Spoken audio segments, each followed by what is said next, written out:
So what we want to talk about is to just pull our wisdom here as a group to ask, how do you sustain your light through winter darkness? As you can see behind me, it's quite dark here. It's quite dark where all of you are, and it's going to keep getting darker earlier and earlier.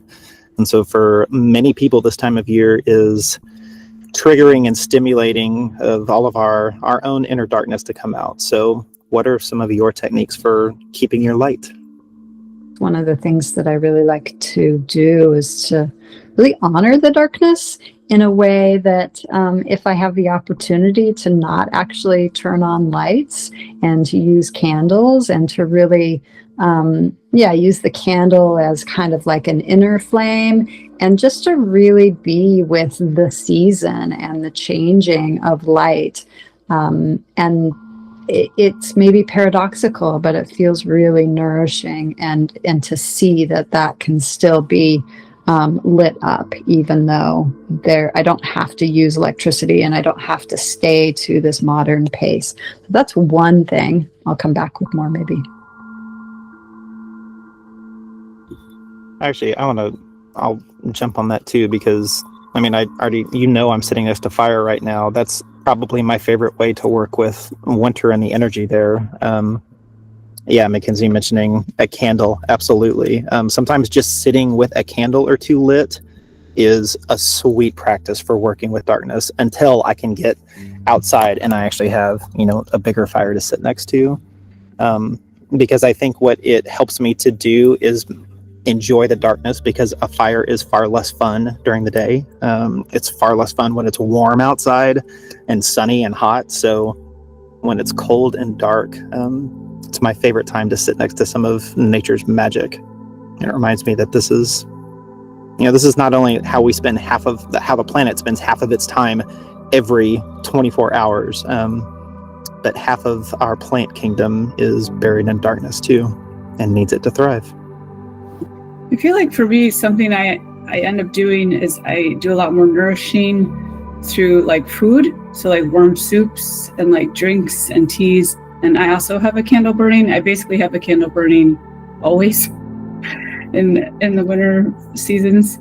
And also just giving myself permission to slow down, kind of with this season. Like I don't have to go on the longer hike. I can take the stroll through the park, or I don't have to go on the big adventures as much as I can stay closer to home and kind of do a little bit more hibernating, and just kind of letting myself like accept that that's okay and that's the season that we're in, and it will pick up again and I'll be able to go on that big adventure when the season changes again. So the first word that came to mind is like I just really embrace coziness and allowing the season to be what it's supposed to be versus what this current iteration of humanity is telling us it should be. Productivity is rest. Productivity is eating with the season. I'm having this, like each week has been a new soup and it's been so lovely.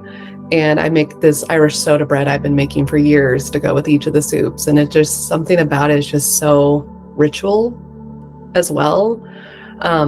I had this conversation with a client earlier today because she was saying the same thing and shaming herself. And I was like, we're not meant to be fiery in the fall. That's for summer. And she's like, I know that. I'm like, I know, we just forget. And so lots of remembrance during this time. And that kind of more spiritual deepening of like, oh, this is part of the cycle. The things die off so we can get back to our fiery, to our watery energy. But coziness was the first thing that came to mind. Yeah, it makes me think of Hygge and that whole Scandinavian lifestyle. But you reminded me, Emily, actually Amber, you did too, that in the winter elementally we're working with water. And so when we're working with the energy of water, it's the energy of allowance, the energy of flow, the energy of balance, right? And so, humans research shows we sleep more in the winter because our bodies and minds need it. And so that's part of the balance of all of the activity in the spring of the summer is all of the rest in the fall and the winter. Yeah, this is so beautiful. And I really appreciate this idea of changing with the seasons. Mackenzie and I were talking about this earlier today, recognizing that biologically our body changes, our needs for nutrients changes, the light changes. So of course our sleep patterns are going to change, our energy is going to change, and just really honoring that is so important.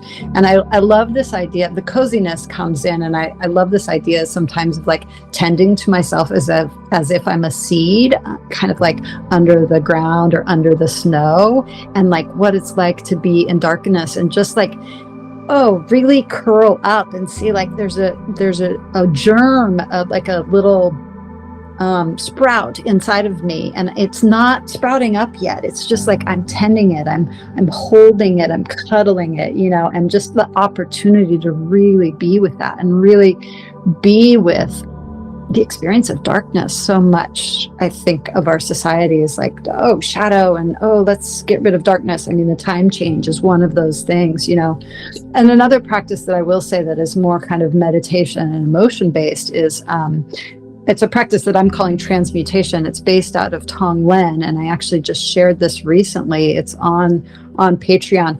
It's something that works really intentionally and directly with darkness, and darkness in terms of more difficult emotions and suffering and pain and that kind of thing. And it's really kind of embracing that and seeing that there's resource in that rich, dark, fertile ground.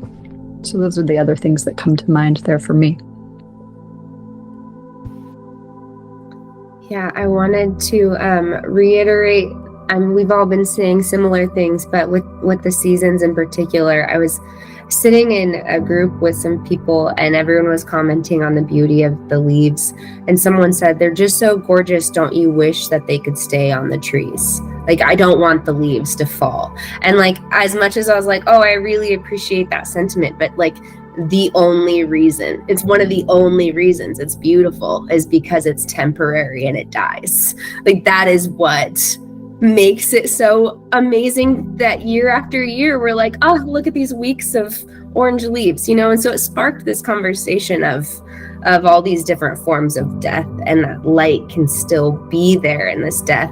And I think about the garden a lot because I think about life and light and the garden and how much I'm still using the garden. And that's like my little light, whether it's like I'm collecting, there's like seeds in their little jars waiting for the spring that I've collected from my dead plants, or if it's like the squash that I just got out of my garden a few weeks ago that I'm now getting to make these like nourishing soups with.